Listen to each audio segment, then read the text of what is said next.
Meb. He's not only a one-word celebrity in the Eastern Sierra, but now will be even more so worldwide after Meb won the men's division of the Boston Marathon. Meb becomes the first American male since 1983 to win the men's race. Meb Keflezighi is previously brought worldwide attention to the Eastern Sierra as a top place to train for long-distance running, helping the Mammoth Track Club to form and still being a huge presence in the running scene in Mammoth Lakes. Meb won the Boston Marathon. That's 26.2 miles. He didn't stop or anything, just kept running. 2 hours, 8 minutes, and 36 seconds. Held on to his lead as his closest competitors tried to reel him in down the final portion of the race down Boylston Street. And that was where last year 2 bombs killed 3 people and injured hundreds. And we understand that a tearful Meb cried as he held the trophy after the race, his head decorated with the symbolic laurels wreath during the awards ceremony. Now, as soon as Meb crossed the finish line, phone calls came into Sierra Wave and Facebook was flooded with congratulations for Meb, who along with Dina Castor are the royalty of the Eastern Sierra long distance running scene. Very cool, and those Skechers commercials, you've had to have seen them featuring Meb, looking even better now. Congratulations to Meb for winning the Boston Marathon. Well, investigators from CAL FIRE and the U.S. Forest Service have determined that the cause of the Saturday's bridge fire 5 miles northeast of Bishop is likely the result of an abandoned campfire. And we're getting information from a press release that says information and evidence gathered at the scene led investigators to conclude that the fire likely resulted from a campfire that had been abandoned before it was fully extinguished and was fanned to life Saturday afternoon during high winds. Now, these pictures are courtesy of Jeff Webb of San Francisco, who was camping in the area.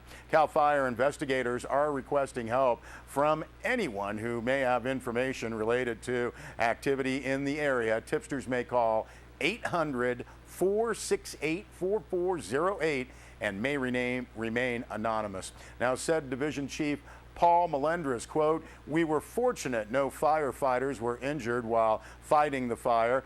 No citizens were hurt and homes were not threatened by this fire. Fires like this unnecessarily put firefighters, the public, and their property at risk when it is entirely preventable," end quote.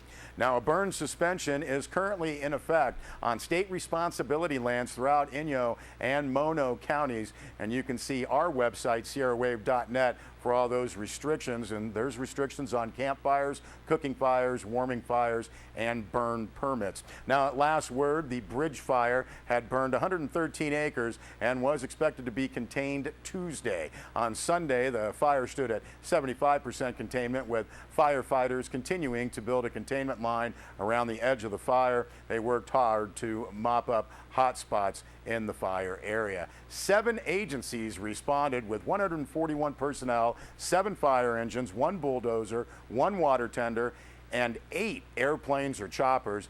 The agencies that responded: CAL FIRE, Bishop Volunteer Fire Department, Inyo National Forest, Los Angeles Department of Water and Power, Bureau of Land Management, California Highway Patrol, and the Inyo County Sheriff's Office. And again, last word, 113 acres had been burned. Well, in April of 2013, the Bishop Police Department initiated an investigation into the alleged embezzlement of funds from Inyo Mono Body Shop. Now, according to a press release from Chief Chris Carter, since that time, investigators from the Bishop Police Department examined records as far back as 2005. In the process, the press release states they have poured over thousands of pages of financial records, executed numerous search warrants, collected evidence, and interviewed dozens of witnesses. Now, as of today, the Bishop Police Department has concluded the investigation, and based on the evidence gathered, investigators have determined that over the course of several years, in excess of $200,000 was embezzled from the business. Now, at this point, the report will be forwarded to the California Department of Justice, Office of the Attorney General, for review. The press release states the Bishop Police Department believes that probable cause exists to charge Dolores K.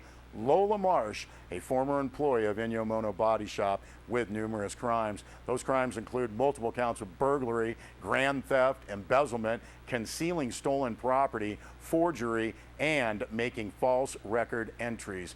As such, the Bishop Police Department has requested that the Attorney General's office file these charges against Marsh in the Superior Court of Inyo County. The Attorney General's office has indicated it may take some time for them to examine the case and make a determination on whether or not the charges should be filed. Well, Bennett Kessler filed this report.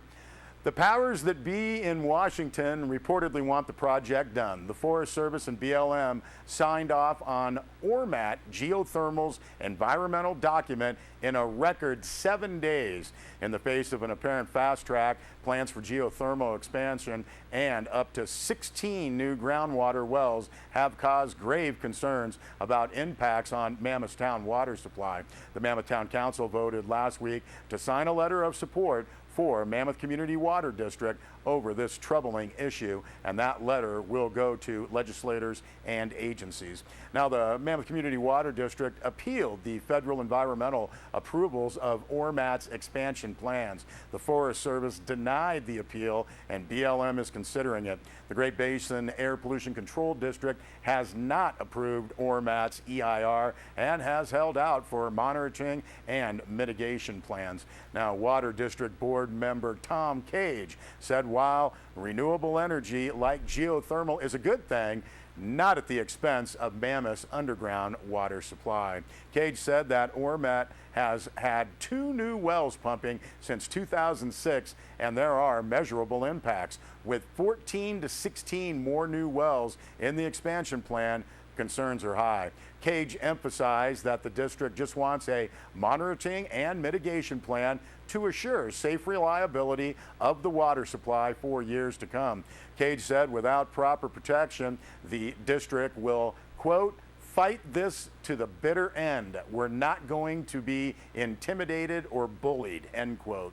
Now, he called Ormat less than a good neighbor and said they're appealing their property tax assessments. Cage also said that Ormat wants to take 10 times the amount of water Mammoth uses in a year. He said the community's water is in between Ormat's pumps and the surface. Water District Manager Patrick Hayes said Ormat's plans could pollute Mammoth's water and puts the groundwater at risk. He said neither the Forest Service or BLM required monitoring or mitigation. Now, Ormat's wells and pipes would go around Shady Rest Park. Councilman Matthew Lehman said Mammoth had almost no say over the project that will mean, quote, a pipe running through a recreation area, end quote.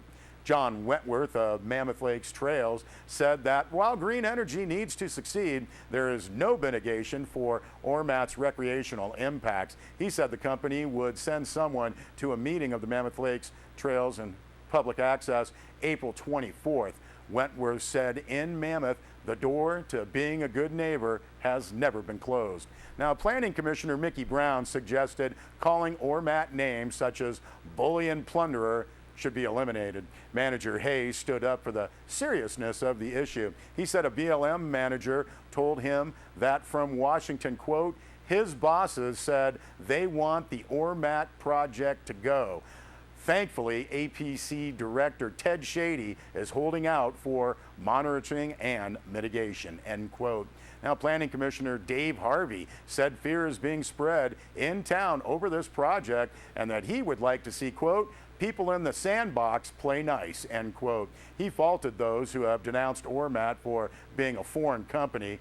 They have management in Reno, he said. Harvey said the Water District should raise the bar. He supported work toward a geothermal heating district in town. Now, the town council stood firmly behind the Water District and its concerns. John Eastman said there are no solid answers about the danger to Mammoth's water. Said Eastman, quote, I'm not willing to risk the town water supply. Our local supply of drinking water is the single most important asset we have. I'm not willing to jeopardize it, end quote. The Mammoth Town Council voted unanimously to sign a letter of support. We'll be back with more news.